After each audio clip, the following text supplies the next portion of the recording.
Sige ma'am. Tumaas na po kasi yung hemoglobin ko. Ayun. Okay na po. Sige po. Kasi noon namaga talaga yung pa ako eh. Parang hirap na ako noon. Nahirapan na akong huminga. Ang naisip, ewan ko ba't pumasok sa isipan ko to. Tinanong ko yung berry barley. Umorder kagad ako sa kanya ng isang box.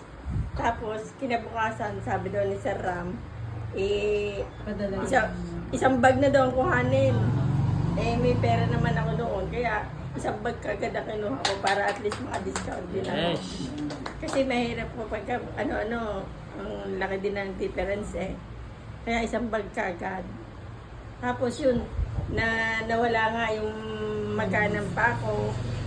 Tapos yung hindi ako makatulog, nakakatulog na.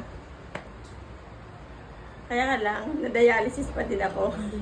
Pero kahit na-dialysis ako, malakas yung katawan ko. Oo. Hindi kagaya ng iba na dinadialysis na pagkatapos ng dialysis, parang ako, parang baliwala sa akin yung dialysis, malakas pa rin ako.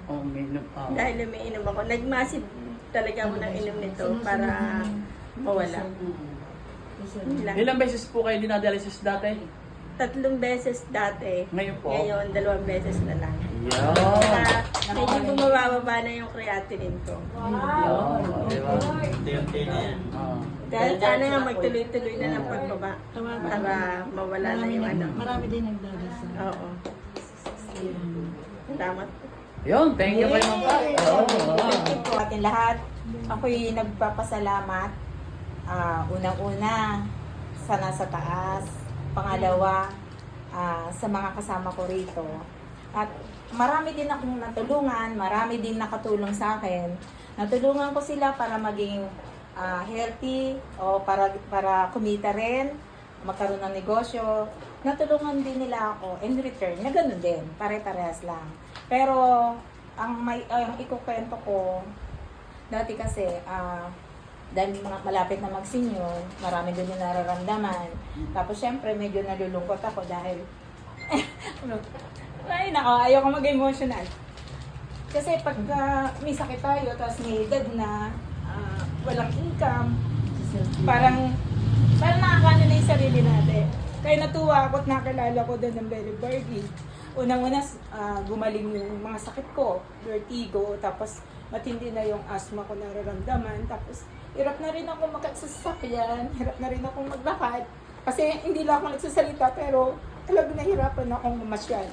Pero mga ilang buwan, simula nung uminom ako nito, halos lahat ng sakit ko, pati yung hika, na malimit ako na hospital dahil minsan na rin ako na oxygen na rin.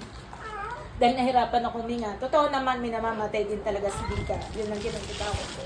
Yung time na siguro mga 1 month, unang-unang gumaling sa akin, yung tuhod ko, naman 2 weeks tuhod. Yung mga, kasi nahirapan nga ako magpa-child sa jeep. Pangalawa, yung hika, yung sumumpong, uminom ako ng isang sachet, nilabas ko sa mga malalagkit sa bibig, malagkit talaga hinila ko. Tapos nung sinipon ako, dito talaga yung malalagkit parang rubber band.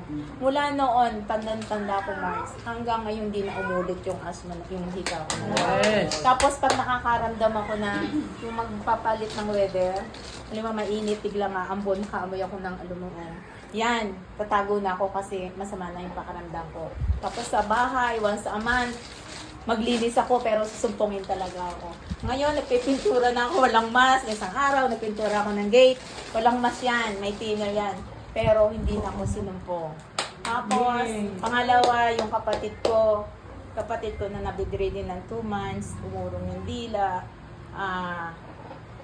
taas ng sugar, tapos high blood, may bara ang puso, may butas ang puso, may problema sa kidney, lahat ng internal organ niya meron. Hinihingan siya na 1.2 para lang doon sa bypass. Paano yung ibang internal organ? Bago nag 1 year, halos lahat yun nag-improve. Kaya lang, dahil kakulangan din ng pambili, nag-stop. Pero, ang ano ko naman yung okay pa rin naman siya. Hindi tulad nung talagang yung mga na-stroke na hindi na nakakilos siya, nakakaasbaba na ng bahay, nakakaligo ng sarili niya. Pero na- masimula. Nisimula yun, as in talagang hindi siya nakakilos, tapos umuro yung dila, hindi ako nakakausap, nakaka-video ko na siya ng 30 minutes. Ngayon, nakakaligpit na siya ng pinggan, nakakain na siya ng sarili niya. Dati talaga as in wala. Tapos paliguan niya na yung aso niya, kasi siya lang nakapagpaligo din. Malas na yung anak niya, matapang yung aso. Siya lang nakapagpaligo ng aso. Tapos, pangalawa, yung manugang ko, dati yun kasi ng dalaga na operahan sa thyroid yun. Tapos sabi ko mag-ingat na sa mga pagkain. Umulit, nagkaroon siya ng kulani. Nagkaroon ng kulani, binayopsi, tapos inoperahan din. Nabalitaan ko, suka ng suka, halos din na makatayo, ilang buwan na. Ayan, pinamasid ko ng pag-inom ng ng berry barley. Ang sabi, 18 months daw ang gamutan. Sa ngayon, nagbabalik pa rin siya sa doktor, pero almost, wala pa yata isang buwan yun. Naging okay siya. Tumakas na siya.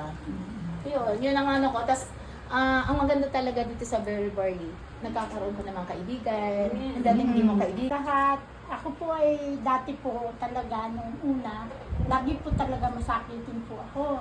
Halos labas-masok po ako ng ospital. Kala ko nga po noon, sabi ko, katapusan ko na talaga noon. Kaya talagang sabi ko sa Panginoon talaga ho. Ay nung kwan, nakapagsabi ho itong, ito po yung aking recruiter ho, si Yeah. Ma'am Annabel Muinuya. Sabi niya, ate, sabi niya, sasama kita doon. Makinig ka lang kung kwan.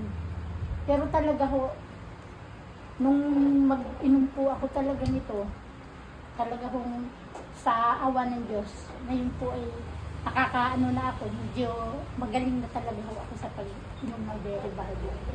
Yun po ang talaga isang patunay. Dati ho kasi ako ayaw ko din ho sana, dahil sabi ko mahal. Pero talagang pinilit ko din ho na makapagpaano. Kahit sabi ko, inumin ko lang. Yun po ang aking plan. Yun lang po. Maraming salamat po.